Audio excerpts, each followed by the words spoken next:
Salut les amis, ravi de vous retrouver dans First Talk saison 1, épisode 10. Toute la NBA, rien que la NBA. Salut Erwan. Salut Thibaut. Ça va? Salut Thomas. Ça va Thibaut? À fond les guys. Ouais, ça va. Bien. Bon allez, une belle semaine qui se prépare, qui commence sur les comptes de la First Team, avec notamment mercredi, une énorme interview de Kevin Séraphin, préparée lorsque vous étiez il y a 15 jours à Londres pour l'avenue de la NBA. Et puis comme d'habitude, jeudi, le First Day Show, avec comme d'habitude plein d'ambiance et plein de vannes et ça va aller dans tous les sens. Ouais. Tous les matins, le breakfast aussi, vous êtes là, chaud bouillant dès les matins. Pas toujours chaud, on est là le matin, chaud bouillant, c'est les bons jours. Je me suis un peu emballé, Au sommaire, aujourd'hui pour cette émission, ce First Talk, Russell Westbrook n'est pas dans le 5 majeur de l'Ouest au All-Star Game. Est-ce l'injustice du siècle? On va en parler. On reviendra aussi... J'accuse. On reviendra aussi sur le match d'hier entre Golden State et Orlando. Mais avant de passer aux news, je vous le dis tout simplement, on attend vos messages, vos réactions sur Twitter, sur Snapchat, sur YouTube, sur Facebook, la First Team est partout. Et n'oubliez pas, un like sur une de nos vidéos égale un petit bébé licorne sauvé en Laponie. Donc c'est pour la bonne cause, il faut le faire. N'oubliez pas, ça nous aide beaucoup, c'est pour la bonne cause. Tout de suite, les news. Bryant on the move with the jumper. He got it! C'est la première news du jour. Kawhi Leonard, le Spurs qui emmène son équipe tout en haut. Il est exceptionnel en ce moment. Alors tout de suite, sans plus attendre, ma première question, Erwan, Thomas, peut-il mener les Spurs tout en haut? Oui, il peut le faire. Il l'a déjà fait. Il a été MVP des finales 2014. C'est ça, 2014 T'es meilleur que moi dans les dates. 2014, de MVP des finales, on le rappelle. Là, maintenant, depuis, Tim Duncan est parti. C'est clairement lui le leader des Spurs. On sait que sur les 2 dernières années de playoffs, Clippers et l'année dernière face aux Thunder, il avait un petit peu manqué ses grands rendez-vous là. En tout cas, là, en saison régulière, il montre qu'il est très présent. 40 points, c'est son record en carrière, il me semble. Et surtout, et là, Thomas, j'ai envie de te lancer un petit peu, je prends ta place. Est-ce que Kawhi Leonard ne serait pas l'arme parfaite anti-LeBron ? Oui, évidemment, c'est peut-être l'arme parfaite parce qu'on connaît son potentiel défensif. Il est quand même 2 fois meilleur défenseur de l'année. Donc c'est sûrement le meilleur défenseur de NBA aujourd'hui. Mais en plus, aujourd'hui, il est dans sa forme de sa vie. Donc tu l'as dit, 41 points face dans une belle victoire à Cleveland. Sur les 6 derniers matchs, il a 34,7 points, 5 rebonds, à 60% de réussite au tir, 48% à 3 points et 89% au lancer franc. Donc il est en phase avec sa technique. Et aujourd'hui, ce qui nous a intéressé par rapport à la question, c'est son duel direct avec LeBron James. Oui, il peut défendre dessus. Oui, il lui pose des problèmes en attaque. Donc peut-être que c'est l'arme pour le passer en finale s'il se retrouve. Alors on l'a appelé là sur notre infographie le rouleau compresseur, mais Kawhi Leonard en même temps, c'est moins clinquant que LeBron James.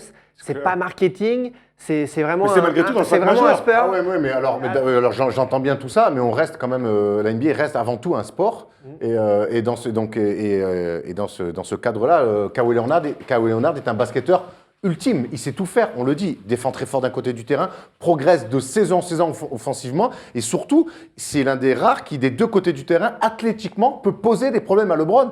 Et j'en arrive même à me demander si les Cavs, en finale, quand ils vont arriver en finale, parce que j'ai du mal à croire qu'une équipe à l'Est puisse les embêter, en finale, c'est mieux quoi? Qu'ils rencontrent les Spurs ou les Warriors? En tout cas, dans les match-up, vaut mieux Kevin Durant ou Kawhi Leonard? Moi, je crois qu'il est plus à l'aise face à un Kevin Durant que face à un Kawhi Leonard. Ça veut dire qu'il y a un vrai doute. Donc, pour LeBron James, face à un mec comme Leonard, qui est le seul en NBA? On ne parle pas de doute. LeBron, si on a un choix à faire, on prendra toujours LeBron parce que oui, c'est le meilleur joueur de la planète. Malgré tout, Kawhi est à son niveau, au niveau de LeBron, on va dire. C'est-à-dire que si il y a le match-up, là, il progresse. Là, ce qu'on a dit, c'est que là, il est surprenant depuis 2 semaines, offensivement. Alors, il assure, il est hyper régulier. C'est quand même...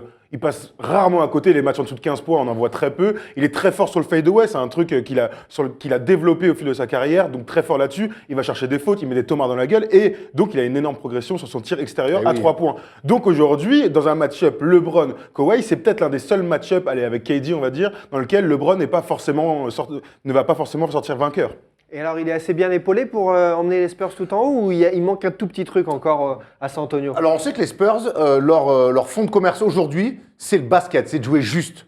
Et c'est ce qu'ils font peut-être l'équipe qui joue le plus juste en NBA aujourd'hui avec les Warriors, mais les Warriors ont une dimension vitesse, physique, talent ouais, aussi que n'ont pas les Spurs. Les Spurs, c'est plus un basket récité, un basket où on joue très juste, il y a beaucoup moins de shoot en première intention, mais par contre c'est un basket tellement bien maîtrisé autour de Aldridge, même on a vu le jeune meneur quand il n'y a pas de Jean Temeré qui est pas, quand il n'y a pas Tony Parker, on voit que les mecs se fondent dans ce système-là, et dans ce système-là, il y en a un qui amène lui pour le coup un vrai combat physique, c'est Kawhi Leonard et cette recette elle marche très très bien. On sait que les Spurs si on joue mal au basket contre eux, on se fait attraper. Et les Cavs sur la fin de match, ils se marchent un peu dessus, ils forcent un petit peu, perdent des ballons, comme toujours. Perdent des ballons très vite sur des possessions où il n'y a pas des fois forcément une grosse pression.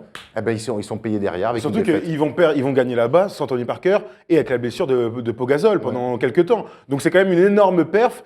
Et tout le crédit, d'abord le crédit doit aller vers Kawhi Leonard, clairement. Autre énorme perf, ce deuxième news du jour, c'est Philadelphie sur la pente ascendante, menée par sa nouvelle star Joel Embiid qu'on adore sur les réseaux sociaux. Et si Philadelphie était redevenue une équipe NBA crédible, tout simplement? On pose la question, 2 fois 3 victoires en 10 jours. C'est incroyable pour Phila. Tu l'as dit, la crédibilité, on a retrouvé une équipe des Sixers crédible en NBA. Ça faisait 3 ans qu'ils étaient au bout du roulax. D'ailleurs, on voit, ils sont encore dans les bas-fonds offensivement. Donc ça remonte. Et ce qui est dingue, c'est qu'avec l'apport d'un seul joueur, Joel Embiid, quand il est sur le terrain ou quand il ne l'est pas, c'est pas du tout la même équipe. Quand ce gars-là enchaîne les matchs, quand on le laisse un peu, on oublie un peu ses problèmes de minutes un peu gérés et tout ça, donc c'est-à-dire il joue entre 28 et 30 minutes par match, et ben ce mec-là, c'est une star, il change complètement, l'équipe est complètement mutée et elle se met à gagner des matchs sur les fins de match. C'est-à-dire que c'est une équipe jeune, peut-être, mais qui gagne des matchs sur les fins de match. C'est de bon augure avec le retour de Ben Simmons. Mais c'est quoi ce joueur, Joel Embiid, qui est en fait un pivot hybride qui peut tout faire? Ça veut dire quoi? C'est un pivot moderne. C'est tonton. C'est un pivot moderne. Alors certes, il peut shooter à 3. On ne peut pas demander ça à tous les pivots, là. Non, mais après, c'est l'un des plus forts à son poste, si ce n'est le futur plus fort. Mais alors oui, il peut shooter à 3 points. Oui, c'est un bon passeur, mais il fait des choses de pivot. C'est-à-dire sur le post-up, il est très, très, très fort. On voit ses stats, justement. Et honnêtement, aujourd'hui, sur les fins de match, Joel Embiid ne fait pas gagner les matchs à 3 points, il fait gagner les matchs quand on lui met la balle en dessous. Avec Thomas, une fois, on s'était regardé la fin du match face aux Milwaukee Bucks. C'est jamais facile d'aller gagner là-bas. Et à la fin du match, ils ne sont pas allés le chercher à 3 points, Joel Embiid. C'est à l'ancienne, années 90. On va mettre la balle post-up, un peu comme Duncan à sa grande époque, début des années 2000, avec les Spurs faisait. On lui file la balle en dessous et il va faire la différence. Il va aller provoquer des fautes, marquer des paniers avec une technique qu'on n'a pas vue depuis très longtemps chez un pivot. Et en plus, il a l'influence en défense. C'est déjà un game changer en défense. Troisième meilleur contreur. Et il met des trucs, mon gars, c'est pas genre il va au contre en fermant les yeux. Hein. C'est ah mon gars, il fait kiffer. Mais alors il y a Joel Embiid certes, mais limité. La saison des Sixers a juste le retour de Joel Embiid. Je trouve que c'est un peu dur par rapport à Brett Brown qui mine de rien depuis 3 ans avec des défaites qui a été la risée de la NBA. Met des systèmes en place aujourd'hui quand on voit des systèmes de jeu côté Sixers avec des joueurs comme Robert Covington qui eux sont là depuis 2 ans, qui ont pris des rousses pendant 2 ans. C'est aussi l'apprentissage à la dure. Et quand on le voit mettre des paniers, quand on les voit gagner aujourd'hui des matchs sur des fins de rencontre, tout ça, c'est les 2 ans derniers où ils ont vraiment appris dans la difficulté et ça marche. Hashtag trust the process, oui, bien sûr. Et Ben Simmons va revenir et c'est ça le Ben plus... Simmons va revenir, 15 victoires, 27 défaites. Ça veut dire que, allez, à l'Est, ils peuvent presque en une demi-saison aller chercher les playoffs. C'est ça qui est quand même incroyable, c'est que c'est une équipe qui est quand même cata sur le début de saison. Là, tu enchaînes. Là, ils sont à 6 victoires en 10 jours. Là. Voilà, c'est ça. Ils ont enchaîné quelques victoires et ils imaginent peut-être aller se mêler à la lutte au play-off. Voilà, c'est la catastrophe à l'Est, moi je suis désolé, mais une équipe qui est complètement cata et qui fait une bonne série sur 10 matchs, se retrouve espérer la lutte au play-off. Donc là, aujourd'hui, les Sixers ont raison d'y croire. Les fans des Sixers sont contents. Il se passe un truc à Philadelphie, donc ils ont raison d'y croire. Rappelons que les Sixers, pour les plus jeunes, est une franchise historique. La franchise de Dr. J, champion en 83, la franchise d'Allen Iverson, finaliste en 2001.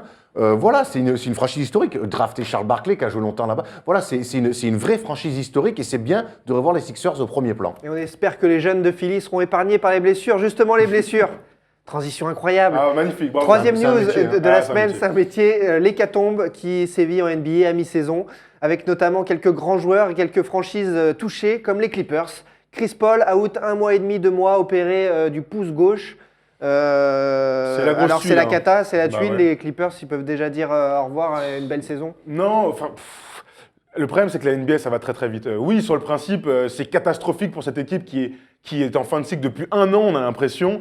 Ils perdent leurs meilleurs joueurs. Alors il y a Blake Griffin qui va revenir, il est dans le groupe pour le road trip, donc ça c'est une bonne nouvelle pour eux, mais ils perdent leur maestro, leur chef d'orchestre, et pourtant, derrière cette blessure, il y a Austin Rivers qui est plutôt pas mal, il y a Raymond Felton qui est intronisé dans le 5, qui fait des bons matchs. Mais voilà, aujourd'hui, cette équipe, on attend quoi? On attend qu'ils soient top 3, top 4 avec l'avantage du terrain pendant les playoffs et qu'ils aillent enfin chercher cette finale de conférence. Là, on a quand même l'impression que c'est encore un coup d'arrêt. Là, sans Griffin et Paul, ils sont dans le négatif carrément au niveau des résultats. Cette équipe, ça veut dire que maintenant, elle doit revoir ses objectifs. C'est une équipe qui, en plus d'avoir craqué en playoff sur les dernières saisons, en plus n'a pas de chance. On ne peut pas leur enlever ça, qu'on les aime ou qu'on les aime pas, on ne peut pas leur enlever que ils ont toujours une grosse tuile dans la saison et c'est souvent avec Chris Paul ou Blake Griffin, voire les deux. Les nerfs en playoff, quand ils se font sortir par Portland, on se souvient que les deux sont pas là. Maintenant, tu dis Austin Rivers à juste titre est plutôt bon. Raymond Felton fait du Raymond Felton, mais les deux cumulés n'ont pas la même mise sur le jeu que les Clippers ont avec Chris Paul. Et quand je vois devant les top 3 Warriors, Spurs, Rockets, c'est intouchable. Derrière, le Jazz est passé devant et ça arrive très vite. Ouais. Et même derrière, les Memphis, les Grizzlies, là, et même, pourquoi pas le Thunder. Il faut limiter la casse. Là, il faut limiter la casse. Il faut gagner 40-45% des matchs. Tu vois, à une 6e, 7e place peut-être en playoff. Non, justement, quand je te dis que limiter la classe, les mecs vont revenir au bout d'un moment. Déjà, si Blake Griffin revient, ça change quand même le visage de l'équipe. Ce que je dis, c'est que pendant l'absence de ces deux joueurs, il faut que cette équipe arrive à se retrouver d'abord défensivement et réussisse à quand même gagner des matchs. Ça ne veut pas dire gagner 7 matchs sur 10. Non, t'en gagnes 3-4, c'est toujours mieux que de rien gagner, de faire une série de 0 victoires sur 10 matchs. Le premier mois de compétition, le premier mois et demi, c'était la meilleure défense de la Ligue. Ils en sont aujourd'hui très loin. Ouais. Et quand les stars sont pas là, la meilleure chose pour gagner des matchs à l'extérieur, c'est de défendre. En parlant des stars, justement, Griffin, Paul, ça fait maintenant des années que les Clippers se basent sur eux et ce sont des leaders fragiles. Va falloir peut-être penser à renouveler tout ça. Là, c'est compliqué. Cet été, de toute façon, il y aura un choix à faire. Moi, je te rejoins complètement là-dessus. Les deux, cet été, Chris Paul et Blake Griffin, auront contractuellement l'occasion d'aller tester le marché. Maintenant, il faut savoir ce que veulent faire les Clippers. Ça fait quand même pas mal d'années qu'on insiste avec ce duo-là. Et au final, on finit tout le temps les saisons avec un petit goût amer, voire un gros goût amer dans la bouche. Donc peut-être qu'il va falloir, pour eux et pour la franchise, trouver d'autres solutions. Autre blessure, autre blessé encore plus grave, malheureusement, le tendon d'Achille de Rudy Gay, le King a cédé, il est out pour la saison. C'était pourtant le deuxième meilleur marqueur des Kings cette saison. La course à la 8e place pour les Kings, c'est fini. Ou Cousins peut encore les porter. De toute façon, est-ce qu'elle a vraiment commencé cette course à la 8e place? Ouais, j'étais dans les clous. Comme à l'Est, la 8e place. La 8e place, elle est catastrophique, ils sont à 42% de réussite. La différence entre l'Ouest et l'Est, c'est qu'à l'Ouest, tu as la 8e place. Voilà. Et qu'à l'Est, ça appartient à la 4e. Non mais Rudy, on est traité, c'est un joueur qu'on aime beaucoup, qui est super classe, dont on parle depuis toujours, qui a jamais réussi sa place. 30 ans maintenant, tu te rends compte. Il a jamais réussi à trouver sa place dans une franchise NBA qui arrive à gagner des matchs. À Memphis, on se souvient, quand il revient, l'équipe ne gagne plus, alors que sans lui, elle passe des tours de play-off. Enfin, en tout cas, il est tradé à Toronto, ça se passe mal. Oh, il part, oh, ça se passe bien à Toronto. Enfin bref, c'est toujours la même histoire. Ce qui est dingue avec lui, c'est qu'il avait lui aussi l'occasion de tester le marché à la fin de cette saison. Finalement, il a encore une saison en contrat. Je pense qu'il va actionner son option pour être tranquille l'année prochaine. Enfin, vaut mieux pour lui. Le truc, c'est qu'il était dans toutes les rumeurs de transfert. Il a une valeur d'échange sur le marché. Là, aujourd'hui, un mec sans tendon... il vaut plus rien, quoi. Il sera de retour en octobre et il vaut plus rien. Surtout à 30 piges. Un mec sans tendon sur le marché, il vaut plus rien. C'est la phrase de ce début d'émission. Liner, on peut la rajouter ou n'hésitez pas à la tweeter, à commenter. On la ressortira. C'est qu'un mec sans tendon sur le marché, ça vaut rien. C'est zéro. D'autres blessés qui impactent leur franchise ou pas là en ce moment?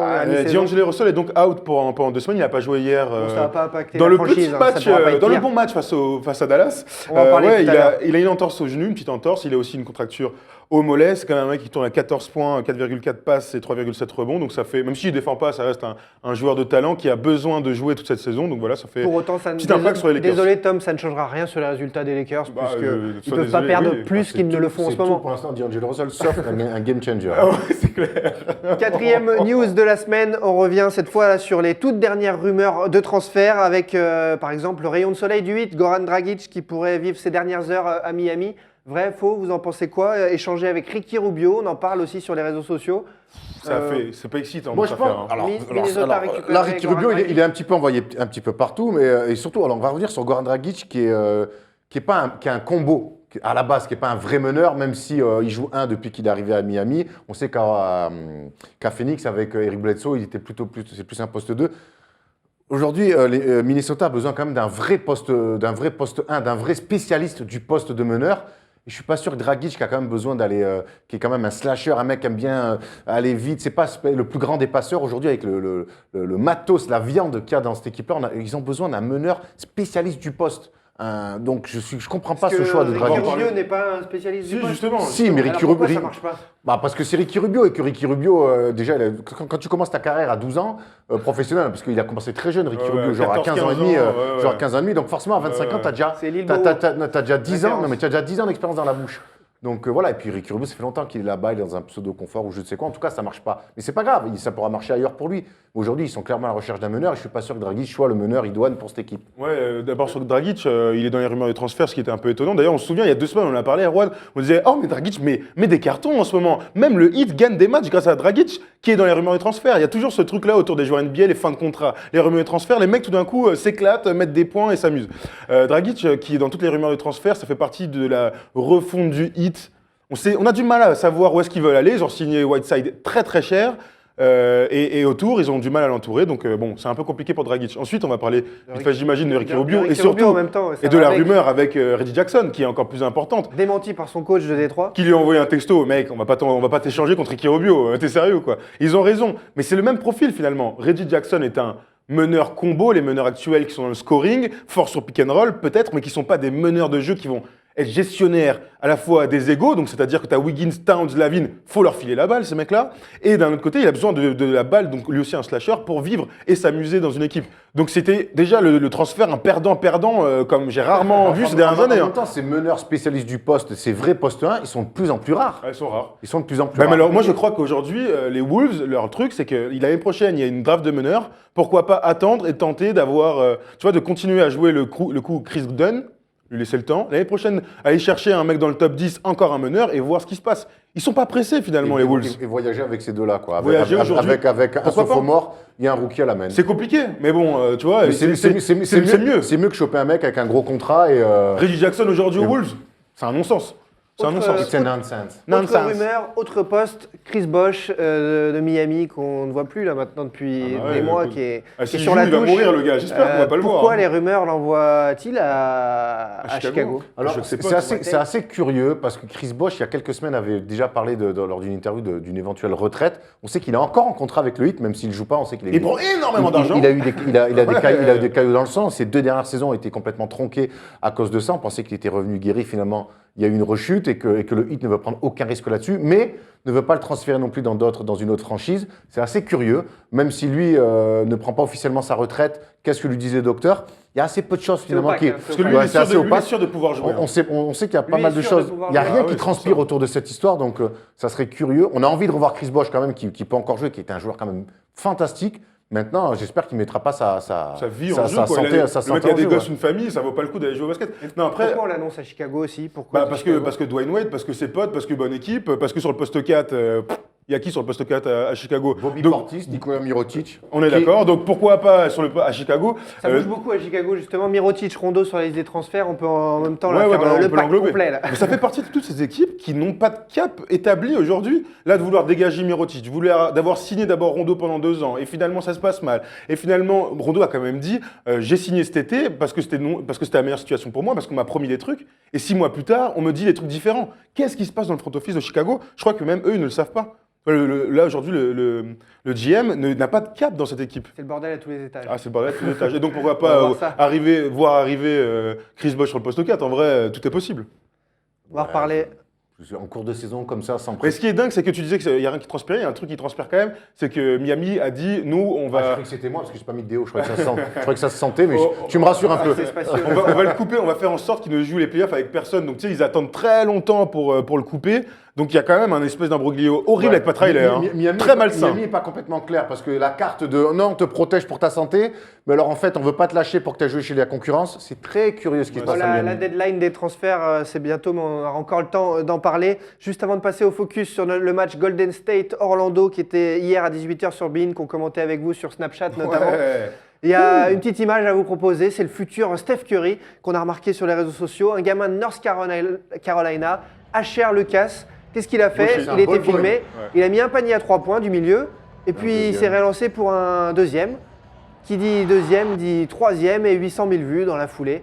Voilà pour le petit génie. Mais il a mis les 3 même en plus. Bon, par contre, on va commencer sur un truc. C'est du bol ou du talent? Déjà c'est un gaucher, donc tricheur. Le mec, il a 8 ans et demi, il fait ça. Nous, on n'y arrive même pas.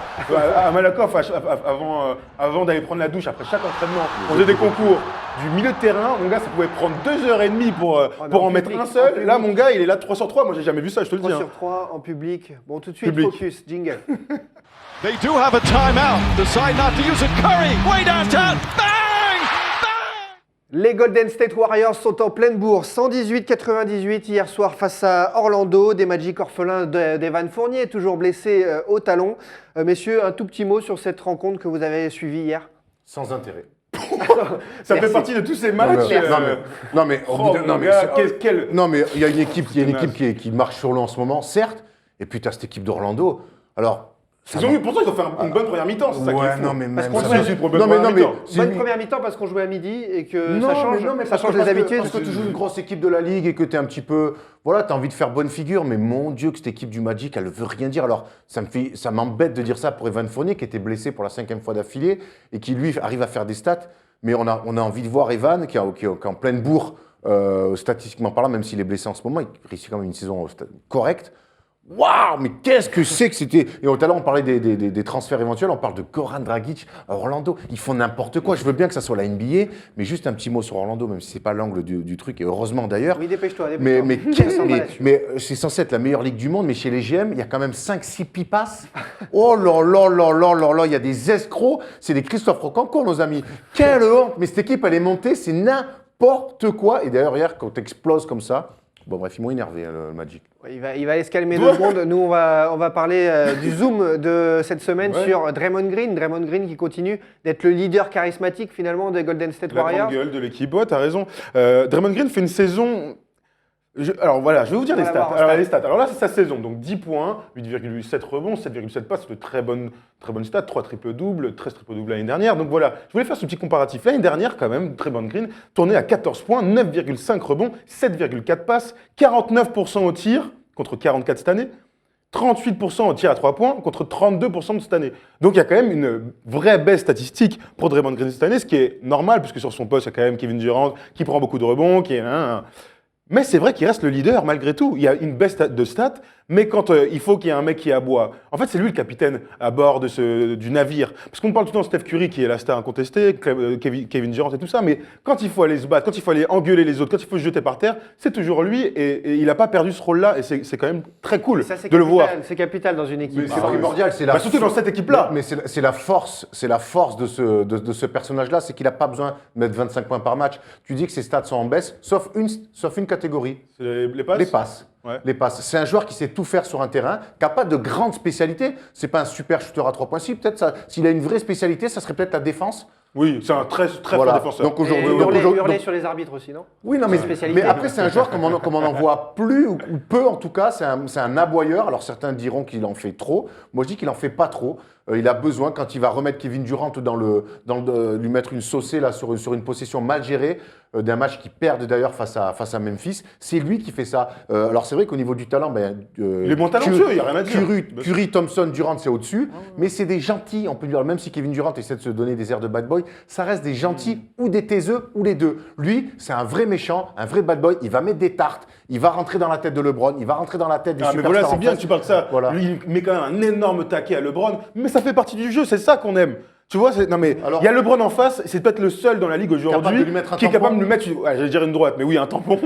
Un tampon. Il lui met un vrai tampon, tu vois, de haut niveau. Alors on va pas dire que c'est bien que c'est mal, mais ça fait partie du jeu. Bah oui. Ça fait partie du jeu et aujourd'hui il joue avec ses armes. C'est quand même un mec qui a fait 4 ans de fac, on le dit pas assez. C'est un mec qui est très éduqué, qui joue très juste au basket et qui fait tout le temps ce qu'il faut. Et d'ailleurs dans ses interviews, dans ses sujets, si vous regardez bien, il dit tout le temps ça. Moi je fais ce qu'il faut pour mon équipe chaque soir.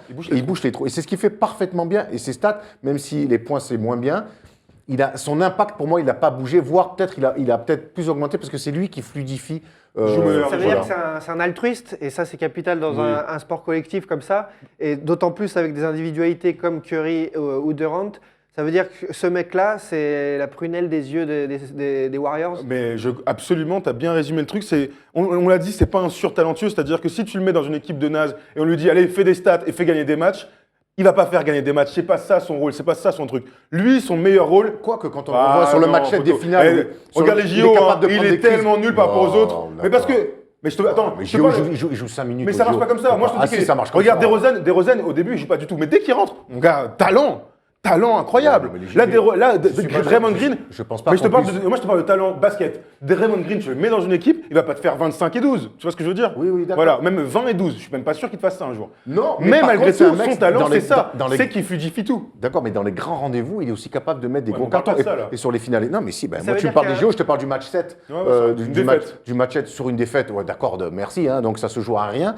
Il est monstrueux sur ces finales avec une adresse incroyable. Donc sur les grands moments, il est capable de se sublimer aussi. Et non pas comme les mecs les plus talentueux de certains de son équipe qui, eux, pour le coup, dans les grands Ça moments, veut des dire fois, qu'à Draymond s'effacent. Green, dernière question sur lui, on le transfère là cet été ailleurs, il part prendre un gros je chèque pense que- ailleurs, je pense mais il que part c'est dans un une trou équipe énorme. moyenne comme Chicago ou pire, ça veut dire que ça redevient un joueur un peu plus banal ou Non, pas? je crois Bah, qu'il va faire. Je crois qu'il va faire. Je suis pas archi pas d'accord. Je pense que c'est un mec qui va tout le temps. S'il y a des superstars autour, Bah, mais voilà, tu vois, ton si, il est quand même super important. il est malade. Il ce ne garçon. sera jamais superstar, c'est ça que je veux te dire. La question, elle est là. D'accord, il est pas superstar, il est All-Star, il est Une champion fois le star. NBA. Mais oui, mais tu m'as compris. Non, C'est-à-dire je n'ai que pas compris. c'est peut-être un mec qui verra peut-être évoluer le collectif, mais c'est pas lui qui va tirer les autres d'un point de vue. Je suis le boss dans le jeu. Et Mais c'est ça je alors. pense que- C'est ça la alors, question. Peut-être le GM d'Orlando qui est complètement à la masse, mais sinon, personne ne va signer Draymond Green Toi, pour t'es être pas une trop option, pour être une option numéro 1 en NBA. Ah bah oui, d'accord. J'espère. J'espère pour les équipes. C'est le all-around player par définition. Tu vas pas signer ce mec-là pour être ta première option offensive. Mais moi je l'entends. J'ai juste comparé de ce cas-là. Mais en tout cas, c'est des joueurs, c'est des lieutenants plus, c'est des colonels même, je vais dire. Toi t'es patron, tu mises dessus, t'es patron, tu mises pas dessus. Si c'est ma troisième, quatrième option et que j'ai. faut avoir Tu les l'as ronds, dit. alors. Bah oui, il faut avoir les Faut ronds. avoir des Si j'ai deux restas et qu'il faut un mec à côté, parfait, je le prends. Mais jamais je le prends comme première option Moi d'une non équipe. plus. Ah, voilà, Moi c'est ça non. la question. Moi non plus, mais t'es pas besoin aujourd'hui d'être une première option pour être un excellent joueur de basket et avoir un vrai impact dans la ligue. Vaut mieux être aux Warriors quand même. Pour être All-Star et tout ça. Moi, aujourd'hui, par exemple, je suis pas besoin. Tu le mets à Chicago sur un poste 4, parce qu'on parlait d'un poste. Tu parlais de Chicago et tout à l'heure on parlait d'un poste 4. Je pense que cette équipe-là, leur ferait du bien. je leur ferai énormément de bien. Voilà. Ouais. Autre image de la semaine que je devais vous montrer, c'était chaud sur ce plateau, c'était chaud ailleurs également en match régional entre Siena et Ryder aux États-Unis. Vous allez voir la bagarre générale qui débute suite à cette action. Ouais, on adore ça. Parce que Erwan, la bagarre, il adore ça. Et donc là, bon, ça Il y a se deux mecs chauffe. qui sont des bisous. Ça C'est fait, du, oh, c'est du ok. classique. Ok, bisous Allez, avec les mains. vas-y. Bisous avec les doigts, ça chauffe, tranquille. Et là, ce qui arrive, ça arrive moins c'est les souvent. coachs On va voir les coachs qui s'en mêlent, Ah ouais, c'est les avec coachs notamment qui- Jimmy Patsos, le coach de Siena, pourtant l'équipe qui va l'emporter.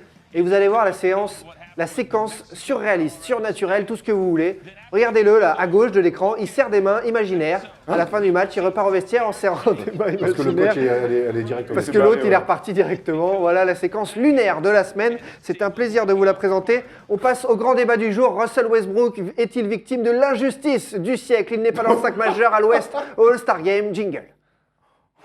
Wow, here we go. Uh-oh. He went right over to Bryant. Barré par Steph Curry et James Harden, Russell Westbrook, monsieur triple-double, n'est pas dans le 5 majeur à l'Ouest. Ça me fait chialer, mais bon, donnez-moi votre avis. Pourquoi ce choix? Pourquoi on en arrive là alors que tout le monde, beaucoup de gens s'accordent à dire qu'il devrait être MVP? Vas-y, ouais, non, je t'en prie. Alors moi, je ne suis pas le plus grand fan de Russell Westbrook, je ne suis pas son plus grand défenseur, c'est un secret pour personne. Mais aujourd'hui, je vais endosser ce costume-là parce que il faut qu'au bout d'un moment, la logique soit un minimum respectée. J'entends tous les arguments sur On a rien dit pour l'instant. non, Vas-y, mais j'entends les arguments sur Twitter parce que j'ai Ah oui, j'ai d'accord. déjà mis mon ressenti sur Twitter et j'ai eu des réponses avec des arguments autour de Steph Curry qui se tiennent. Mais le All-Star Game est la récompense sur la saison en cours. Donc après, ce qu'on vient de parler des deux dernières années, de ci, de ça, nana, aujourd'hui, Russell Westbrook, et puis Curry ou Harden ou peu importe, aujourd'hui, Russell Westbrook reconstruit quelque chose avec le Thunder, plutôt bien. Ça reste une première année sans Kevin Durant. Cette équipe-là va jouer les playoffs. Lui fait des stats, on le voit là, en triple-double. Exceptionnel. C'est exceptionnel. C'est C'est fantastique. il est sur le chemin pour rejoindre un Oscar Robertson, rien que ça. Et je trouve qu'au bout d'un moment, il faut récompenser les gens en forme du moment. Et l'homme en forme du moment, c'est Russell Westbrook, donc, qui est en plus, accessoirement, double MVP en titre du All-Star Game. 21 triple-double en 44 matchs, c'est inhumain. Ouais, non, mais de toute façon, si la question, est-ce que Russell Westbrook réalise une saison historique, on est d'accord. Est-ce qu'il mérite d'aller au All-Star Game, on est d'accord. Le grand problème de cette affaire, c'est C'est que pas ce qu'il mérite d'aller au All-Star Game, mais ce qu'il mérite d'être starter. il mérite d'être starter. Mais il y a un truc qu'on ne dit pas, c'est que le 5 du All-Star Game, c'est un vote de popularité. Et le joueur le plus populaire en ce moment dans le monde, c'est peut-être Steph Curry, avec LeBron, allez, je le place comme ça. Mais celui qui récolte le plus de voix, celui qui vend le plus de maillots, celui qui est double MVP, celui qu'on voit partout avec Under Armour, avec tout ça, c'est Stephen Curry. Russell Westbrook, évidemment qu'il est méritant. Et s'il était allé dans le All-Star Game à la place dans le 5 du All-Star Game à la place d'Harden ou de Curry, il n'y aurait rien eu à dire. Ils sont 3 pour 2 places. Aujourd'hui, Stephen Curry est le mec le plus populaire du monde du basket. Il faut l'accepter. Et aujourd'hui, il est dans le 5. Il n'y a rien à dire. C'est normal. Et toi, donc analyste NBA de basket, donc du jeu avant tout, parce que c'est bien beau les Under Armour, les marques de maillot, ce que tu veux et tout. Et toi, ça te gêne pas qu'aujourd'hui, finalement, on soit lié comme ça au vote pour que des mecs... 50% les fans, 25% la presse, 25% les pairs.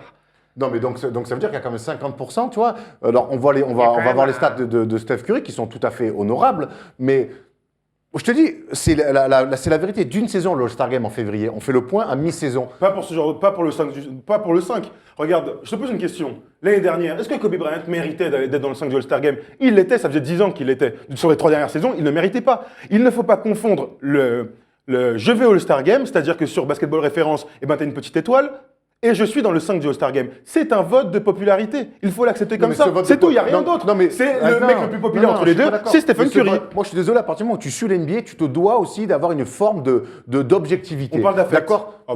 Pourquoi? On parle des fans, là. Hein. C'est pas un vote des journalistes. Les journalistes ont voté pour Russell Westbrook. Il y a 25% de journalistes et il y a 25% des pairs.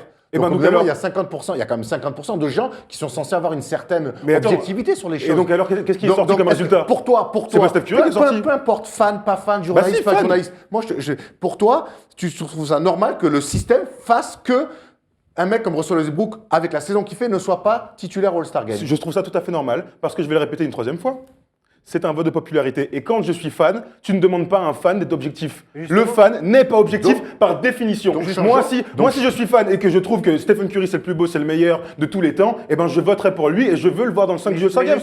Non mais c'est juste ça. La NBA a fait évoluer son vote en faisant 50% pour les fans et non plus 100%. Pour éviter pour éviter ce genre de choses. Donc on se retrouve finalement. C'est surtout cette pour éviter les azapatulas, je crois. Hein, plus que pour éviter. Stephen Curry, c'est pas non plus la plus grosse injustice de tous les temps. Il est double MVP. La question c'est pas est-ce que Steph Curry c'est pas l'injustice autour de Steph Curry, c'est l'injustice autour de Russell Westbrook. Mais tu trouves que c'est une injustice? Mais complètement. Complètement. Si aujourd'hui on n'est pas capable de se rendre compte qu'on l'aime ou qu'on l'aime pas, moi je te dis, c'est pas le meneur qui me fait le plus rêver, mais au bout d'un moment, on a le droit de rendre à César ce qui appartient à César. Mais attends, il y sera au All-Star Game, sûrement. Non, mais attends, encore heureux. Bon, bah alors, c'est bon. Mais non. Mais ça vaut la même chose. Mais ça vaut exactement la même chose. Le plus gros flambeur de la Terre. C'est exactement la même chose. Est-ce que c'est pareil d'être appelé en tant que remplaçant au All-Star Game ou être appelé en tant que titulaire? Moi, clairement, je préfère commencer les matchs. Maintenant, si on m'appelle qu'il est une 3e fois MVP du All-Star Game, qu'est-ce qu'on dira? Il a qu'à être plus populaire. Il a qu'à arrêter de faire la gueule. Il a qu'à arrêter de faire des fucks au public. Ça fait partie du truc. Des fucks au public? Bah, tu te souviens pas du mec? Non, c'est l'inverse. Il s'est pris un fuck, il a fait truc. Bon, tu m'as compris. Attends, Steph Curry. Bon. Non, mais je veux dire que Steph Curry, à un moment donné, on est là en train de dire Russell Westbrook est incroyable. Il aurait mérité d'être dans le 5 du All-Star Game. Mais il ne l'est pas. Parce que c'est un vote de popularité. Et le plus populaire de la NBA, populaire de la NBA, c'est Steph Curry. Et ça, faut l'accepter. Non, je l'accepte pas. Ah bah, l'accepte pas. Fais une pétition. Surtout que moi, un mec qui fait des passes dans le dos en finale NBA, qui met des trucs dans tout. Ça, moi, James. Russell Westbrook fait même pas de finale NBA, là. Pourquoi on parle de lui? Tu vois ce que je veux dire? C'est ça aussi. Attends, on peut pas. Juste. Alors, comparer le bilan de Russell Westbrook à celui de Steph Curry, c'est du caca. Mais tu me dis, comme ça. Tu viens de me dire, il fait des paires de balles en finale NBA. Ce qui est important, c'est pas le paire de balles. C'est la finale NBA. Russell Westbrook en finale NBA, voilà. Moi, je m'en vais. Non, mais c'est pas possible. Le bilan, mais c'est. Soit vous vous calmez, soit on arrête là. Sortir l'histoire du bilan, c'est catastrophique. Sortir l'histoire du bilan, c'est. Mais pourquoi pas? C'est toi qui l'as dit. Non, je te dis juste que. Steph Curry, il a le droit aussi, au bout d'un moment, lui qui a marché sur l'eau pendant 2 ans, de dire que tiens, sur 6 mois, il y a eu des mecs meilleurs que lui. Et je trouve que, en tout cas, au All-Star Game, on devrait peut-être de manière différente arriver à ce que ça soit les meilleurs et les plus méritants. Ça te saoulait pas, toi, quand le All-Star Game commençait à l'époque de Yao Ming et Shaquille O'Neal, de voir Shaquille O'Neal sur le banc? Moi, ça me saoulait. Mais tu vois, c'est là, malheureusement, qu'on parle pas de la même chose. Là, t'es en train de me dire que Russell Westbrook et Stephen Curry, oui, sur les 6 mois, clairement, Russell Westbrook est meilleur. Mais on parle de la globalité quand même. Quand tu votes pour un mec, tu dis pas « Attends, moi je mets les œillères ». C'est un vote de fan, Erwan. Mais d'accord, c'est un vote de fan. Mais ça n'a rien à voir. Mais donc, je suis en train de te dire que le All-Star Game, on repart à zéro sur la saison en cours. On parle pas des deux dernières saisons. Je ressens là, au final, est-ce que Westbrook ne paye pas aussi le fait que Golden State et Houston sont devant au classement et que mine de rien, son équipe, il est une moins bonne équipe, mais ça fait partie du truc. C'est pour ça que c'est un vol global, c'est pas genre... Imputé le journaliste va voter sur la saison. Son bilan, c'est un truc de malade. Tous les joueurs le payent, une équipe qui est pas en playoff. Son bilan, moi je vous dis, moi je t'avais dit qu'en début d'année, je le voyais peut-être pas en playoff. Je te l'ai dit, aujourd'hui, ils vont les faire, les playoffs. Maintenant, le bilan qu'il a aujourd'hui, Russell Westbrook, avec le Thunder, avec une équipe en pleine reconstruction, des Oladipo qui sont arrivés en cours de saison, des mecs à qui on a filé des gros contrats en début d'année, mais c'est très bien son bilan. Est-ce que si tu mets Steph Curry à la place de Russell Westbrook, ils ont le même bilan? Non, mais il faut arrêter. Non, mais attends, là, je crois qu'on parle. On n'est pas en train de dire que Curry fait une meilleure saison que Westbrook. On est en train juste de débattre sur le fait qu'il y en a un des deux qui est plus populaire que l'autre. Et celui qui est populaire, mais non, c'est pas injuste. Si. Parce que le journaliste, écoute, alors, le journaliste va voter en son âme et conscience, de manière objective, et va dire, moi, sur cette saison, Russell Westbrook, je le mets dans le 5. Le fan n'a pas ce devoir d'objectivité, rassure-moi. Le fan est fan. Le fan vote pour Curry en masse. En masse. Donc, si tu me dis que c'est juste un vote de fan et tout, mais c'est injuste. C'est injuste. Mais non, c'est injuste. Si au bout d'un moment, tu bosses, tu fais un truc, nana, tu es méritant, il y a un mec à côté de toi qu'on met devant parce que l'année dernière, il a fait un truc sympa, c'est injuste, point barre. C'est injuste. Je crois pas. C'est injuste. Regarde, prenons l'exemple de la présidentielle. C'est comme pète les plans. En plus, c'est un super exemple. Monsieur le directeur, qu'est-ce que c'est? Voilà, faut l'arrêter. Hashtag injustice du siècle, on l'a compris, Erwan est d'accord avec ça. Mais non, mais. Moi, en plus, déjà que c'est un match qui a un intérêt déjà de. Oui, mais un match de pire en pire, sans intérêt et tout. Si en plus on met pas les mecs les plus méritants. Moi, je trouve que ça en perd encore plus de son intérêt et on va finir par ne plus le regarder, ce match. Mais il sera là, ce sera spectaculaire, on va s'amuser. Oui, il sera, c'est ça que je comprends pas en fait. Tu vois, en fait, l'injustice, ça allait par exemple quand il y a 2 ans, Damien Lillard n'est pas au All-Star Game. Injustice, il n'est pas All-Star, waouh! Là, c'est injuste parce qu'il n'est pas dans le 5. Il y a plein de mecs qui n'ont pas été dans le 5 parce qu'il y avait des mecs plus populaires qu'eux. Je suis assez d'accord. Regarde l'exemple de Kobe. Non, mais l'exemple de Kobe. Donc, on oublie 20 ans de carrière pour dire ah non, mais attends, cette année, il est blessé. Kobe, c'est son dernier All-Star Game et tout. C'est des depuis 3 ans. C'est des jurisprudences. C'est des des injustices par rapport à d'autres. Ah, ok, d'accord. Non, mais oui. D'accord. Non, je crois que t'allais dire non, justement. Ok, d'accord. Bon, sans plus attendre, on va se calmer et parler quand même d'autres injustices, car il y a d'autres joueurs qui n'ont jamais participé au All-Star Game, eux. Moi, par et exemple. eux, ils ne pourront jamais y être. Ça, je suis pas sûr que ce soit une injustice. Thomas, Erwan notamment, mais ils ne sont pas dans notre. Une petite vidéo, j'ai envie de voir le petit marché quand même. T'as envie de voir le petit marché? Attends, le petit marché, on a un petit marché, non? Vas-y, dans la Ridgeye, est-ce qu'on a la petite vidéo de Brendan Armstrong? Balance ton marché. Parce qu'on se souvient quand même de l'énorme marché de Russell Westbrook qui a quand même fait 19 pas avant le truc. Et donc, notre ami Brendan Armstrong, dont on a parlé la semaine dernière. C'est pas là où c'est le plus foulé pour faire l'imitation. Ça, on aurait pu le faire, franchement. Mais il avait déjà fait une fois avec LeBron, je sais pas si tu te souviens, où il courait avec la balle. Hollette. Bon, c'est la même chose. Il en rate pas une quand même. Ça marche bien quand même. Il a réussi son coup. Donc sans plus attendre, les autres injustices. Top 5 des joueurs qui n'ont jamais été All-Star.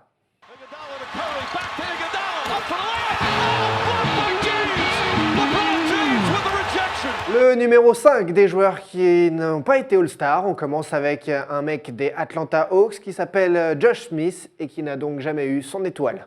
Alors ça peut paraître bizarre quand on en parle comme ça, parce que sa fin de carrière a été très compliquée. Son passage à Détroit tragique, son passage à Houston, il a eu 2-3 matchs, d'ailleurs les Clippers s'en souviennent encore très bien. Il a eu un passage, il est en Chine d'ailleurs, il a fini en Chine. Bref, il a eu une fin de carrière très compliquée.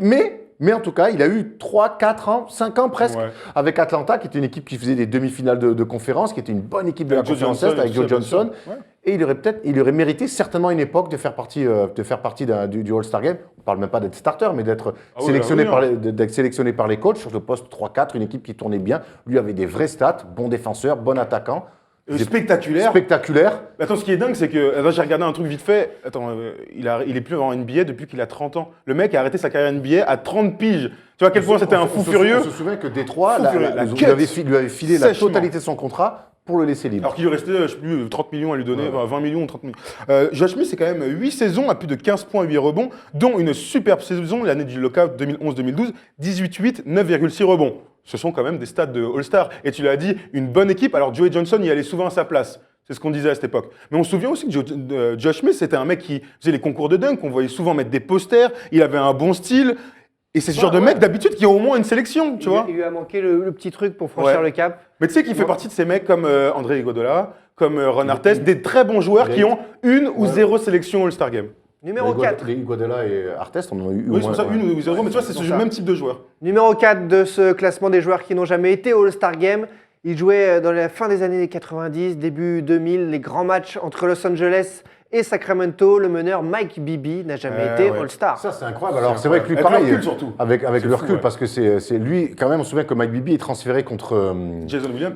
Jason Williams, ouais. et c'est lui, sur le poste de meneur, on parlait tout à l'heure de spécialiste du poste, en voilà un, on va regarder ses stats avec les Kings, et c'est lui qui a permis aux Kings de franchir ce fameux cap, et ils ont été d'ailleurs à 2 doigts d'être en finale, ils ont À quand deux même, coups d'arbitrage. ils ont quand même bougé, peut-être avec eux et Portland, ça a été les 2 équipes qui ont bougé le plus en 3 ans, les Lakers, et ce mec-là, qui était un super meneur de jeu, clutch, fort joueur, jouait juste et ouais, tout, mon du gars. style et tout, eh bien, il n'a jamais mis un pied au All-Star Game. Et pareil, c'est une forme d'injustice parce que c'était un très fort meneur qui aurait mérité au moins lui aussi de voir un jour à quoi ça ressemble. Même après coup, il fait des saisons à plus de 20 points et tout. Tu vois, c'est quand même dingue de se dire que Mike Bibby n'a jamais été, rien qu'une seule fois, au All-Star Game. Tu vois, en fait, avec le recul, tu te dis, mais en fait, le mec méritait, il l'a pas eu, c'est quand même triste. Et il doit l'avoir un peu en travers. Ça me fait penser à notre ami Steph Brun, qu'il est un peu en travers, ce genre de truc, de ne pas avoir été All-Star Game. Non, mais, Français bah oui, non, de NBA. Non, mais tu vois ce que je veux dire, il le mérite. Il le mérite. Au final, Bibby, c'est donc malheureusement étiquette de loser jusqu'à la fin. Non, mais attends, il est. Non mais Bibi, il a toujours été philosophe par rapport à ça, il a toujours dit « tout doucement ». Vous l'avez, j'espère. Oui. Bibi, tout doucement. Numéro 3, on redescend encore quelques années en arrière, au milieu des années 90, avec Portland. Rod Strickland n'a jamais été All-Star. Les explications. Bon pour Linger, notre ami. Pas le plus connu, passé par les Spurs. Attends, je te fais vite fait les équipes. Allez, vas-y. Knicks, Spurs, Blazers, Bullets, ensuite devenu Wizards, donc Blazers, Wolves, Heat, Magic, Raptors. Bon pour Linger, notre ami Rod. Roddy. Et on revient encore sur un meneur de jeu, un vrai meneur de jeu d'époque, fort. et qui a connu son prime à l'époque de Portland, au milieu des années 90, où Portland jouait les playoffs pendant régulièrement. Il y a encore Drexler, entre 4 et 7, ouais, c'est les après-finales où ils commencent à être sur le déclin, les Blazers, mais ils jouent toujours les playoffs et tout. Très bon meneur de jeu, bon passeur, bon gestionnaire, et pareil, qui a aligné des stats plutôt correctes à cette époque-là, qui montent jusqu'à, je crois, 17 et 19 et 9, j'ai. 19 et 9. C'est énorme. 19 et 9. À l'époque, en plus, Magic est parti, il n'y a pas non plus full de meneurs dans la conférence Ouest, et pourtant, il n'a jamais été invité à la fête. Il y a quand même Stockton qui est là. Qui Mais est bon, c'est vrai bouffé. que là, de mémoire, tu vois, j'ai du mal à me dire Nick Van Essel et tout ça, là. Stockton n'a jamais fait 19 et 9. Il a jamais fait 19 et 9. Il a plutôt fait du 15 et 12, à la rigueur, du 15 et 11. Mais c'est vrai que, regarde, ça fait partie des mecs, même aujourd'hui, qui fait du 19 et 9. Pas grand monde. Pas grand monde, donc Ross Stickler. C'est les mecs dont on parle. Chris Paul. Ouais, Chris Paul. Russell Westbrook. Oui, mais 30 et 10. mais dans un autre style, tu vois. Mais oui, bien sûr. Mais c'est des vrais meneurs de jeu, et puis c'est du style, c'est les mecs dont on parle absolument jamais. Je pense que même entre nous, toi et moi, on n'a jamais parlé de lui. Et pourtant, j'ai regardé 2-3 vidéos à l'ancienne de lui. Vrai gars, du flow, joueur. bon meneur, fait kiffer. Et puis bon nom, tu vois, l'américaine, Rod Strickland, fait kiffer. On poursuit ce top 5 des joueurs qui n'ont jamais été au All-Star Game avec le numéro 2. Un joueur adoré par les journaux People, par les paparazzi, par les fans des Lakers aussi. Ah ouais, Il surtout. a été une des stars, un homme à tout faire des Lakers dans les années 2000. Lamar Odom n'a jamais été All-Star. Et ça Bizarre, surprenant. Et quand tu dis ça, ça me fait mal au cœur parce Ouais, que moi c'est un aussi. joueur que j'ai adoré aux Lakers évidemment, mais même avant, qui avait une histoire, qui avait commencé aux Clippers, qui jouait meneur, ouais. c'était le Avec fantasme. une équipe de folie. Ouais, on se souvient le que nouveau c'est- Magic. Ouais, C'est c'était le nouveau Magic qui jouait meneur à l'époque. Il est arrivé, il était tout fin avant qu'il soit bien gaillard. C'est à Miami qui commençait à être costaud. Et on se souvient son rôle, mais importantissime dans les 2 titres des Lakers avec Kobe. Et pareil, c'est alors meilleur 6e homme de la ligue, mais c'est un mec qui aurait mérité aussi d'être invité un jour à cette grande fête parce que joueur complet, joueur costaud, joueur clutch, c'est des joueurs qu'on ne voit quasiment plus. Bah si, on en a manquait parlé. des hein. stats, il C'est manquait Draymond Green. Ouais, il manquait un peu de stats, hein, Ouais, évidemment. mais Draymond C'est du Green- 15 et 10. Un Draymond Green Mais ce que je veux- sous-dimensionné. Mais ce que je veux dire surtout, c'est que c'est les mecs, Plus tu vois, élégant. dans les 3 finales des Lakers, c'est quand même un mec qui bouchait tous les trous, qui pouvait tout faire. Donc on l'a dit, monter la balle, super passeur, pouvait mettre des tirs, fort sur le cercle. Donc grand, un 2m6 et très costaud sur la fin, un vrai poste 4, même poste 5 par moment. Bien sûr. Donc Parce que quand donc Gasol voilà, se fait et- détruire par Garnett. Phil Jackson, il n'est pas fou. Hein. Il envoie tonton Et Dom. Bynum, il a encore 12 ans et demi. Et Bynum, c'est ça, il est minime, deuxième année surclassée. Donc ouais, évidemment qu'il manquait les stats, sa meilleure saison c'est 15 et 10, et surtout ses meilleures saisons, c'est avant les titres, c'est quand il est tout seul avec Kobe, après le transfert du Shaq, il arrive évidemment, il arrive de Miami après une seule saison, et il lui manquait le petit côté stats, mais c'est ce gars-là qu'on aurait dû récompenser malgré les stats. Vraiment, même s'il y avait du monde sur son poste. Pour le coup, à l'ouest, alors là c'est Duncan, Garnett, Stoudemire. Allez, merci les gars. Après, on se rappelle qu'un mec bien plus tôt, un mec comme Popeye Jones, il a été a été All-Star une fois dans sa vie. Punaise. Voilà. Pas la Marodome. Life is hard. C'est une petite larme que je vois là. Oui, légèrement. En voyant la photo de Popeye Jones aussi, parce que mon gars... Dernier joueur qui fait encore des cauchemars de ne pas avoir été All-Star, c'était une immense star du côté de Toronto, des Raptors, c'était Jalen Rose.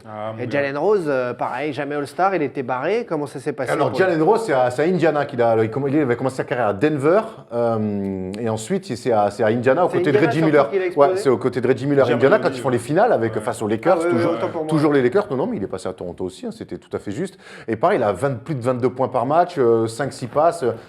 C'était un meneur d'une élégance rare, pouvait jouer deuxième arrière, un vrai compétiteur. En NBA, il a joué meneur que très très peu, il jouait vraiment 2-3. Il y avait Travis Best aussi, qui était plutôt le meneur backup. Sa meilleure saison à Chicago. Qui était le meilleur backup. Il a été transféré à Chicago et donc fait une saison à plus de 22 points. Donc c'était pas les meilleures années de Chicago et c'est pour ça qu'il va pas au All-Star Game. Mais malgré tout, Jalen Rose, c'est des mecs pour qui on a tous de la sympathie parce que Michigan. Hein, évidemment. Le Fab Five. Le Fab Five, donc, non mais c'est vrai. Et donc c'est des mecs, donc surtout la génération d'Erwan, donc des années 90 qui ont marqué de leur empreinte la NBA et qui auraient mérité, avec le talent qu'ils avaient, d'aller au All-Star Game rien qu'une fois. Moi j'adorais vraiment Jalen Rose, on avait découvert avec le Fab Five, c'est eux les premiers shorts longs, chaussures noires, chaussettes noires. Surtout que personne ne le faisait. C'est lui qui faisait ça, puis en NBA avec Denver, déjà tout de suite une classe, un style, il a mis sa patte. Et puis accessoirement, c'est devenu l'un des meilleurs consultants NBA aux États-Unis, rien que ça, quoi. Donc voilà, la classe, ce mec qui aurait certainement mérité, avec ces stats-là, et même des stats quand il était à Indiana, d'être appelé au moins une fois All-Star Game. Allez, sois fort, Jalen, on est avec toi. Nous on poursuit ce First Talk avec le All-Star, pas All-Star, les tops, les flops. In overtime, and Michael has the ball, again guarded by Sean Marion. The fadeaway. Que faut-il retenir ces derniers jours des tops et des flops en NBA? On démarre avec vos tops, les amis. Alors moi, mon All-Star de la semaine, c'est ce que j'ai vu et ça m'a fait mourir de rire. Si en régie, on peut envoyer la vidéo. C'est un mec qui s'appelle Cream, et qui prétend, déjà qu'il y a un vrai... Voilà. Donc c'est quand même ESPN qui fait ça, c'est un 40 for 30 qui prétend que Karim Abdul-Jabbar lui a volé le skyhook. C'est lui le vrai inventeur du skyhook. Je vous laisse seul juge de ses propos, mais en tout cas, voilà, là il dit qu'il avait un vrai jeu de jambes. Et écoutez ce qu'il dit après, c'est très marrant. Ah, il fait kiffer. You know, I would school Lou all the time. You know, his name was Lou Alcindor. Montage magnifique. But then he changed his name to Kareem, trying to be like me. See, I'm Cream. He's Kareem. Donc voilà, donc Karim Abdul-Jabbar a changé. Donc c'était Lou Alcindor, il s'est appelé Kareem parce qu'il voulait que ça résonne, que ça sonne comme Cream, qui était notre ami. Voilà. La dégaine, elle est priceless, mon gars. Petite chaussette, petite cuissasse, mon gars. La Beyoncé, mon gars. La Beyoncé, on doit pas regarder les mêmes concerts, alors. Ah, gros, Beyoncé, elle a des cuisses, mon gars, balèze comme ça. Bah, comme Cream. Il a mis la barre haute, justement, il va falloir que tu trouves un top. Alors là, je vais retomber terre à terre, dur, mon gars. Rudy Gobert a sorti le meilleur match de toute sa carrière, 26 et 25, 26 points et 25 rebonds. Le premier joueur à faire plus de 25 points, plus de 25 rebonds depuis Dwight Howard, il y a plus d'un an. Donc Rudy Gobert mérite, je le dis encore une fois, s'appelait au All-Star Game, parce que la dernière fois, pendant le débat, il y a un truc que je n'ai pas dit. Et je veux le dire. La semaine dernière. Ouais, Joakim Noah était 2 fois All-Star avec des stats similaires à 12 et 12, on va dire. Pour faire un truc. Donc, Rudy Gobert pourrait y aller peut-être une petite fois. À la grande différence que à l'Est, il y a moins de pivots. Bien sûr, non, mais ça s'explique. Il y a beaucoup moins de pivots. Il y allait 2 fois, Rudy pourrait y aller cette année. L'année prochaine. Rudy n'ira peut-être pas cette année, mais ce qui est sûr, c'est qu'il ira. Voilà. Je crois que c'est bien de finir.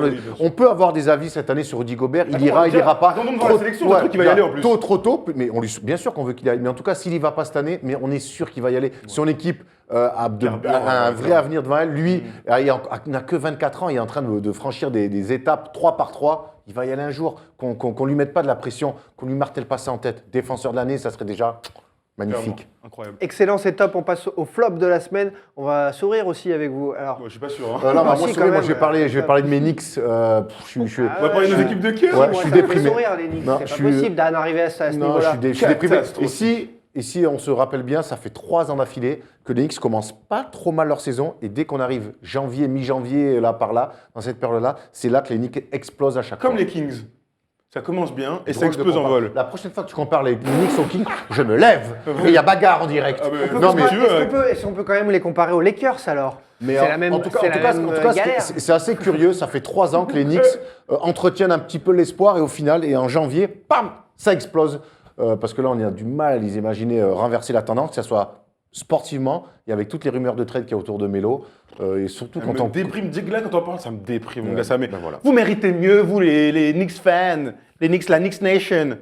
Grincez ton équipe. Moi, je vais parler d'une équipe qui va très bien, les Lakers. Donc, hier, les Lakers ont perdu 49 points à Dallas, pire défaite de toute l'histoire. Donc, 49 points, Kobe a dit qu'il 22 était prêt. janvier. Voilà, donc oui, pour l'anniversaire. Voilà, c'est ça. Merci, la régie, magnifique. Donc, ça fait 11 ans que Kobe a mis 81 points. Donc, pour fêter ça, les Lakers ont dit on va mettre encore moins de points, mais en équipe. 73 points marqués hier. C'était un match catastrophique de NBA, chialé. catastrophique. Donc Kobe a dit qu'il allait peut-être donner un coup de main en Soum Soum. Magic aussi dit qu'il y a... Les gars, dépêchez-vous parce que c'est... On commence à souffrir d'ailleurs. Merci à la communauté qui m'a envoyé plein de messages ce matin pour me soutenir dans mon Non, début mais de dépression. Hier, j'ai vu un peu le match. C'est une équipe. Ça m'a fait penser à une équipe d'espoir Pro B.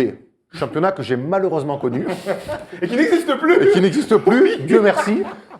Mais ça m'a clairement fait penser à une équipe d'espoir Pro B qui joue complètement à l'envers, pas coachée, abandonnée. Enfin, c'est assez curieux, Ouais, c'est curieux. d'être de passer en 2 mois d'une équipe prometteuse Bon, même pas, à une ouais. équipe, Un mois, même, complètement Ah, mais ça veut dire bourgeoise. qu'il se passe quoi quand même aux Rien. Lakers? C'est hyper important. C'est une équipe qui est une des plus soutenues au monde. Et là, aujourd'hui, ils avaient remis en place quelque chose en début de saison. Et tout vole en Au bout éclats. d'un moment, les mecs, on prend le roster. Hein.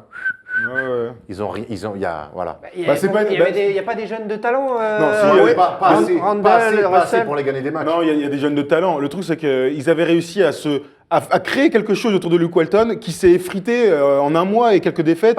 Parce que c'est une équipe de branleurs, encore, je pense. C'est Ton possible. pote D'Angelo Russell est un ça, branleur. J'adore Ingram- D'Angelo, mais c'est un vrai branleur. Non, mais Oh, l'enfoiré. tu vois, Young, Lou Williams, tu vois, Ah ouais. c'est Ça nice, quoi. que voilà. Hein. Après, Ingram a l'air plutôt sérieux, mais il n'est pas encore prêt. Donc Randall voilà, ça aussi, fait- voilà. tu vois, c'est des mecs plutôt sérieux. Bon, c'est bien parti, il y a eu quelques prémices, mais ils font partie de donc, les Kings et les Knicks. Ça se passe bien au début, catastrophique. Aïe, aïe, aïe. Moi, j'ai quand même une vidéo à vous proposer en top de la semaine. Ils ont fait leur top, ils ont fait leur flop. C'était dans le vlog de la First Team, sur la chaîne de la First Team cette semaine. Le compte-rendu de leurs 3 jours à Londres où je n'étais pas invité, bien sûr, parce qu'on n'est pas encore une vraie équipe. Oh Tout à fait. l'enfoiré, t'es sérieux, fou que toi t'es Je invité, rigole, t'es je invité. rigole, je Attends, rigole. le mec est à Londres, on lui dit vas-y passe d'or à l'hôtel, le mec ne veut pas venir. Ils étaient à Voilà. Londres. Ils ont tourné une séquence l'enfoiré. particulièrement mythique. Erwan a interviewé Al Jefferson au sujet de l'éclosion de Miles Turner, le pivot d'Indiana. Mais je peux me passer ça en boucle pendant 24 heures. Word on the Miles Turner. It's a new generation of center. Miles Turner. Yeah, One word about him. yeah, I think great. I think it's great. Great future. Yep, great feature. Thank you. All right. Je sais pas ce qui se passe avec Miles Turner, mais c'est pas son. Montage, quand on l'a fait avec Guillaume, on était tous les trois, mais on pleurait de rire. Surtout, on remettait regardez la bien- tête non, mais d'Erwan, regardez mais. bien, quand il part, il y a la petite tape là, genre de dire bon poteau, désolé, mais j'ai rien à dire sur ce mec. Non, mais ça veut dire quoi? Ça veut dire que, comme toute équipe de sport professionnel, tous les joueurs ne s'entendent pas. Mais alors, c'est Mais curieux, voilà, c'est parce curieux, que parce le que moi, lendemain- quand on fait une interview comme ça, je me dis, et d'ailleurs, c'est ce que je dis en sortant le de l'interview, déteste. je me dis, je sais pas ce qui se passe, mais il y a un bif entre les deux. Ce qui est compréhensible, ils sont sur le même poste, il y a un jeune qui a de l'avenir, Al Jefferson et un mec en fin de carrière, et ça leur plaît jamais de se faire marcher dessus par des jeunes. Mais le lendemain, quand on débarque à l'O2 pour l'entraînement, ils se parlent, ils sont marrants et Ça tout, donc je check, sais ça pas. rigole et tout. Ouais, c'était très bizarre. Non, franchement, c'était très bizarre. Je sais pas, j'ai peut-être dû connaître l'une de ses nièces en soirée sans le savoir. et que- Bon, voilà pour la séquence mythique. Sans rancune à Jefferson. Il l'a fait, il l'a fait. Autre séquence, voilà pour cette séquence mythique du vlog à Londres, et je pense qu'il y en aura d'autres cette semaine sur la chaîne de la First Team, parce qu'on vous remonte le programme. Il y aura l'interview de Kevin Séraphin, qui était lui aussi de passage à Londres avec les Pacers. Et juste teaser quand même, il vous a raconté quoi, Kevin? Alors, il nous a parlé forcément de l'équipe de France. Ouais, c'était très C'est important. quand même des angles qu'on attaque souvent avec Kevin et il est très, il a souvent beaucoup de choses à dire là-dessus. Et il est toujours motivé pour y aller. Il est toujours c'est motivé assez pour y aller, incroyable, on vous le tease un peu. Et puis surtout, il nous parle la saison. lui, de sa saison et puis de la place qu'il a trouvée au sein des Pacers et puis de sa relation, que ça soit sur et hors du terrain, en dehors du terrain, avec Paul George, Et avec- qui n'est pas qu'un joueur de touquet. Attends, avec quoi, Paul ça veut dire George. quoi Attends, juste relation avec Paul George et aussi relation avec Larry Bird. Parce Ouais. qu'on a découvert des trucs sur Larry Bird pendant cette petite interview. bon Ça te va là? Ça y est, je t'ai bien teasé Ça veut là? dire quoi? Non, Ah ça veut bah, dire quoi? ah bah, Ça veut dire tu quoi? J'ai regarderas envie de savoir. mercredi. Tu regarderas mercredi. Oh, teasing. Donc c'est mercredi, parce que c'est bien avec Thomas, ça fait mercredi. 3 jours que je lui demande quand est-ce qu'on sort l'interview, il attend qu'on soit en train de tourner pour me donner le jour de l'émission. C'est donc- Mercredi, c'est rendez-vous donc mercredi sur la mercredi, page bien sûr. YouTube de la First Team. Juste avant de terminer et de remercier la régie, on a les remerciements classiques, une séquence collector toutes les semaines dans le First Talk. On essaye. Les remerciements d'Erwan. Allez, en régie, on peut envoyer. Le premier, c'est John Bagley. Mais qu'est-ce que c'est que ça? De quoi? Son joueur préféré, c'était Charles Bagley. Est-ce qu'il mettait des baglets? De Et Bagley. il mangeait des Bagley. il mangeait Des baggies? et il mangeait des bagels. Ouais, chacun son métier, s'il vous plaît. Il y en a- Second remerciement. Allez, on peut envoyer le deuxième. Juste, je l'avais déjà fait, mais c'était dans une autre vie, ça compte pas. C'est Adam Keefe. Alors lui, il kiffait le basket, mais le basket ne le kiffait pas. Parce que pour ceux qui se souviennent d'Adam Keefe, c'était un bon bourrin. bois. Finale 98-99 avec le Jazz. Voilà, Adam Keefe. Il Qui était portait, un blanc musculeux quand même. hein. qui Ouais, portait ouais. très très mal son nom parce que quand on le voyait, il y avait vraiment zéro kiff. Bon, voilà. Merci beaucoup à la régie. En tout cas, merci à vous de nous avoir suivis. N'oubliez pas, on attend vos commentaires, vos réactions sur les réseaux sociaux, Snapchat, Twitter, Facebook et la chaîne YouTube de la First Team. Les likes, forcément, ça nous fait vivre. Alors, continuez parce que c'est pour la bonne cause. N'oubliez pas de sauver des bébés licornes en Laponie. À chaque énorme, like ça. donné, on sauve des bébés licornes. Donc, nous, on est comme ça. On a la merci main, Thibaut, on a la en main tout sur le cas. cœur. Merci, On se c'est retrouve cool. la semaine prochaine dans le First Talk. Bien sûr. Le First des shows jeudi. Et puis Yeah. tout le programme, on l'a annoncé. À très vite, les amis. Salut! Oui, ça.